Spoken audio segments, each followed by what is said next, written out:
Hello, this is Eileen, the environmental educator, and in this video we're going to talk about something fun, and that is the James Webb Telescope that has now pretty much replaced the Hubble telescope, and they say that it dazzles on its science birthday. And here's one of the images that it has sent back from galaxies that are light years away from us, and it says that the first science birthday to the James Webb Telescope, because it's July 12th right now, 2022, when I'm filming this, and it's been exactly 1 year since the super observatory was handed over to astronomers to begin using, and NASA then just released some spectacular images, and it's I won't even say this, I'll just call it the RO cloud complex,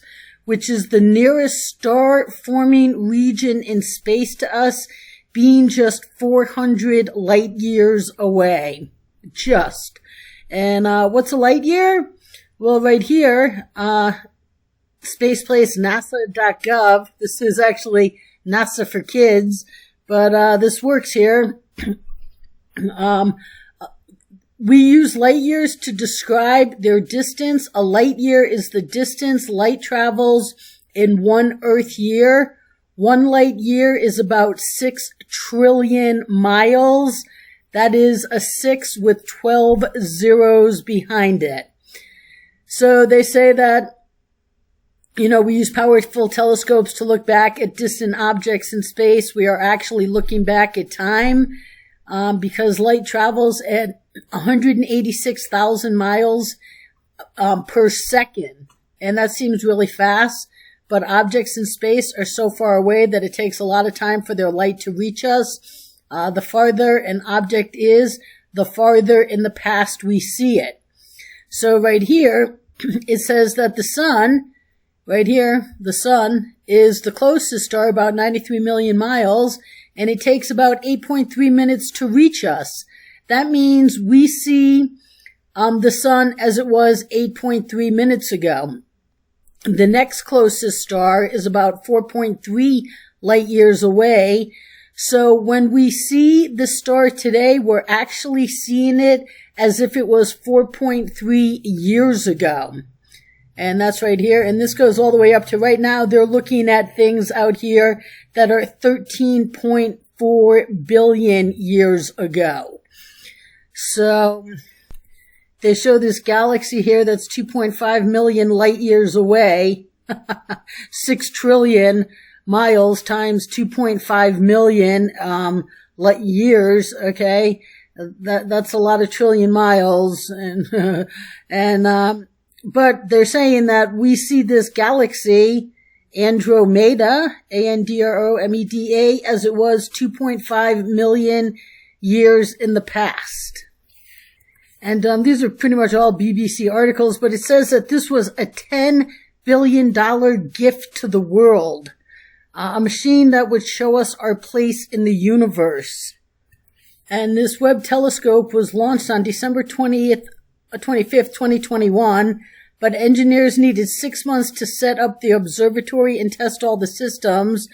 And on July 12th, 2022, they saw the first images, and now it's a year later, and they put out more images. We'll see them in a bit here.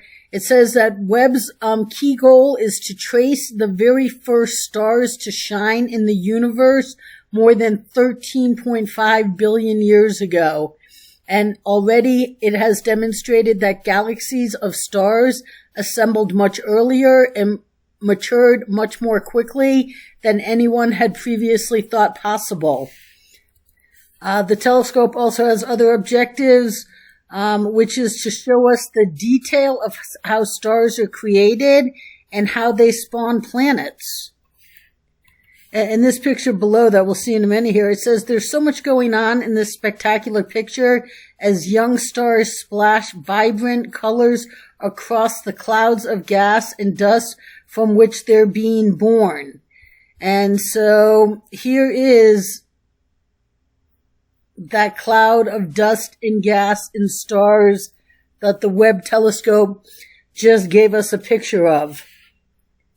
So as we're spinning around on our little blue ball, light years away from these places, that this is what's going on in the rest of the galaxy. Stars are forming and new planets are forming, and this telescope is out there to document it. And so it says right here, James Webb Telescope traces arcs of dusty star formations. Here's another one of the pictures that they released recently. And it says here that here's a dynamic star forming region. And this is was the Hubble's picture of it with visible light. And this is the Webb's picture of it with infrared light. So the same telescope, the same area with two different telescopes. And it says that there is gas being energized in this picture to temperatures of 10,000 degrees Celsius. In contrast, Webb also detects gas at negative 200 degrees Celsius. And right here, they say how the telescope is able to see back in time, like that NASA blurb there about light years. It says light from the sun takes 8 minutes to reach us. So we see the star as it was 8 minutes ago. If the sun disappeared, it would take us 8 minutes to notice, because then it would just go dark. So then light from a distant star may take years to reach us across the expanse of space, so we see it as it was years ago. And our closest star outside of our solar system takes 4 years for the light of that star to reach Earth. So when you see these stars, shining in the sky, so this is saying that you see this star here as it was 4 years ago. And then light from the first stars began its journey billions of years ago. So Webb will see those stars as they were billions of years ago. And that is definitely a long time. Yeah, the Big Bang was 13.8 billion years ago. The Dark Age is 13.7. And then first stars and galaxies. And growth of galaxies 13 billion years ago up to modern day today, 13 billion years later. And Earth is, 4.5 billion years old? And we've been here for a couple of decades, just to put it in perspective. So this compares the Webb and the Hubble, which the Webb has replaced. So the Hubble was launched in 1990. This was launched in 2021. The Webb has a lifespan of 10 years. The Hubble lasted 32 years, but its mirror size is about 3 times. The Webb is about 3 times the size, 2.758 times the size of the mirror size of the Hubble. However, interesting thing is the mass is half the weight. So, and the operating temperature for the Webb is up to negative 230 degrees Celsius, where the Hubble operated in 20 degrees Celsius. So the James Webb has now put the retired Hubble to more clarity, I guess, as these two pictures show of the same area. Yet look at what the Webb here is providing us, as opposed to what the Hubble provided us. And 32 years ago we were pretty happy with what the Hubble provided us. And as the technology gets better, the Webb telescope will look inferior to the third picture they'll show here, which will have this even being more clearer. But for right now, this Webb telescope is sending us some incredible pictures from space. Here's another one. And, look at that center right there. That's, wow. And, here's another one.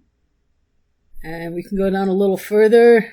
That's pretty interesting. That's very interesting there. That's called the Cartwheel Galaxy is what they're calling it.